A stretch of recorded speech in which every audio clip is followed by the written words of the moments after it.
Hi guys, today on the show we're going to talk about Rajiv Malhotra's new initiative of Swadeshi Muslims. I'm going to encapsulate it in this video for you, and I'm also going to give you my thoughts on this concept. My name is Sham Sharma. Welcome to the Sham Sharma Show.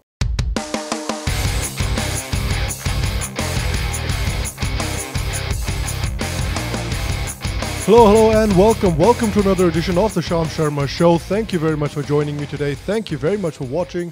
I appreciate you. Okay, so for people who don't know, Rajiv Malhotra Ji is a very famous thinker, scholar, and writer on a lot of Hindu issues, on Hindu philosophy, and the bias that exists against Hindus in academia and in popular culture. So he's written some fantastic books like Being Different, which is one of my favorite books to read, Academic Hinduphobia, and Breaking India. So he's working on a new book which is going to be called Indian Grand Narrative, and he talked about it recently at a talk that he gave in India, and he talked about one particular chapter from that book which he spent most of his talk about and which he considers to be his next big initiative. So this chapter and this initiative was called the Swadeshi Muslims Initiative. So one of the first things that he said was that he was very inspired by the East India Company, because the East India Company, say what you will about them, but they spent a lot of time, effort, and money into learning about India, its narrative,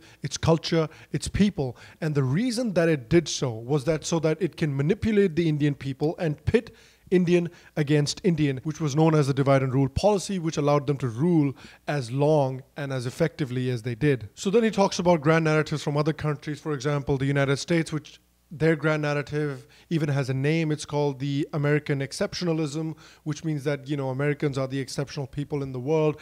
Then Britain has its own grand narrative. France has its own.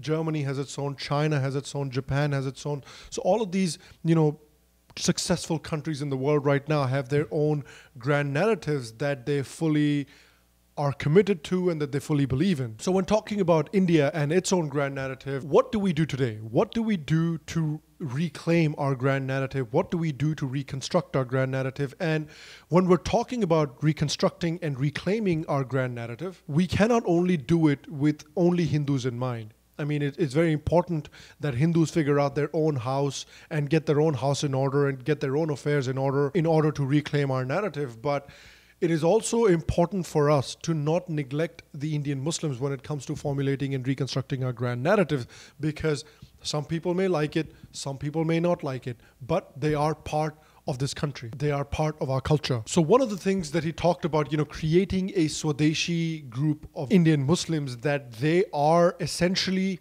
Indian. They have no connections to the invaders that came and converted them to Islam. And he talked about the idea that Muslims should disown the crooks and the invaders that came in and converted them to Islam, and that are usually lionized and that are usually celebrated within some members of the Muslim community. People like Muhammad Ghori, people like Ghazni, people like Khilji. Those people came to India and killed thousands of innocent people, killed children, raped thousands of women, and added them to their harem. Then he was talking about how when he came to India, he was actually talking to quite a few urban and educated Indian Muslims.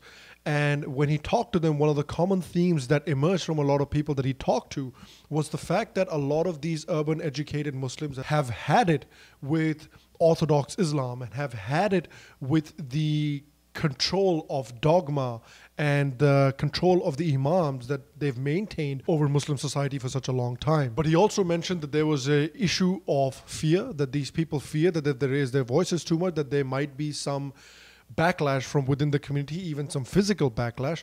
And there's also a leadership issue, is that these voices are very scattered and they don't really have leaders within this voice that can stand up and be counted. So that's something that I think Hindus need to help these people find their voices as well. And that's something that I talk about as well, is providing secular Muslims and providing reformist Muslims and providing ex-Muslims with voices and platforms and support that Hindus should do as much as we can. Then he talks about an important aspect which is considered to be one of the most controversial aspects of his speech, where he talks about he doesn't want to just talk to Muslims about rejecting their religion. He just doesn't want to walk up to Muslims and be like, you know what, reject Islam, leave Islam, convert to Hinduism, and that'll be it. And a lot of people are saying like, well, if you don't ask Indian Muslims to leave Islam, then what's the whole point? Because it is the ideology that creates the rift between Muslims and Hindus and Muslims and other cultures. And you certainly have a point if you're making that point. But I think this is my interpretation of it. And I might be wrong. Of course, I don't want to put words in Rajiv Ji's mouth. But again, like I said, this is my interpretation of it. You can't just walk up to a Muslim and say, leave Islam, convert back to Hinduism, and that's going to solve all your problems. It's just not going to work that way. This is not how the conversation is going to move forward. It's not going to be an overnight process. You want to create a population of Muslims who reject the dogmatic exclusivist aspects of Islam and who develop a more Indic, a more dharmic, and a more indigenous outlook, then it is going to be a slow process. This is not going to be an overnight process. This is going to be a process where it's going to need to be broken down into small steps. So I think what Rajiv Ji is talking about is the first step, telling them to reject dogmatic aspects of Islam. That comes much later. But the first aspect is to develop a proud Indian, a proud indigenous identity, and to reject their connection to Arabs and Persians. He also mentioned that religion is different from culture. They might have this common religion, but they have no common culture at all.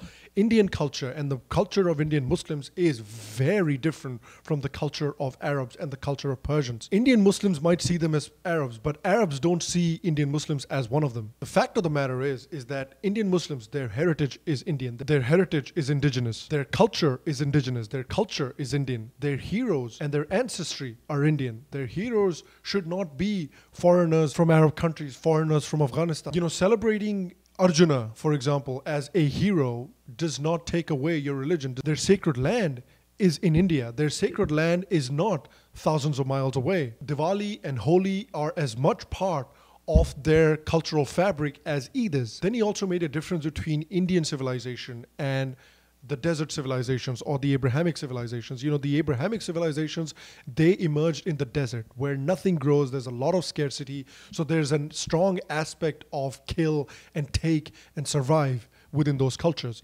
But within Indian culture and Indian civilization, we are a land of forests and rivers and mountains and nature, and thus those aspects and those ideas do not apply to us, and thus they don't make sense in an Indian Muslim context. Then he also talked about something that I really agree with, was the need to free Indian Muslims from Saudi control, just like there is a need to free Indian Christians from Vatican control. You know, because like you see right now, you have the Saudis that send a lot of money into India, and thus they have a lot of influence in who becomes imams, who becomes religious leaders, who becomes heads of madrasas and stuff like that. Just like the Vatican has a lot of influence about who becomes religious leaders of the Christians in India. We remember that in British times, you know, the British Empire or the British Crown sitting there in England used to dictate who could be the leaders of the Indian people, and we hated that and we fought tooth and nail against that. And now we're allowing that to happen with Indian Muslims and Indian Christians, foreign entities deciding who gets to be leaders of these communities. So that's something that we need to talk to the Muslim community about, and that's something that we need to help figure out with them as well, to reject these foreign powers from influencing their Indian affairs. Then he also briefly talked about the Ram Janmabhoomi issue and how this issue has a pretty simple solution at the end of the day, because he talked about how there are holy places in Islam, and he talked about how mosques are community centers. If the mosque does not work for the congregation anymore, they can always move to a new place. But when it comes to certain sacred Hindu sites, they have this concept of prana pratishtha, which means that in that temple, the deity has been invited to come and live. So that deity now comes and lives in that temple. So that makes that temple really sacred.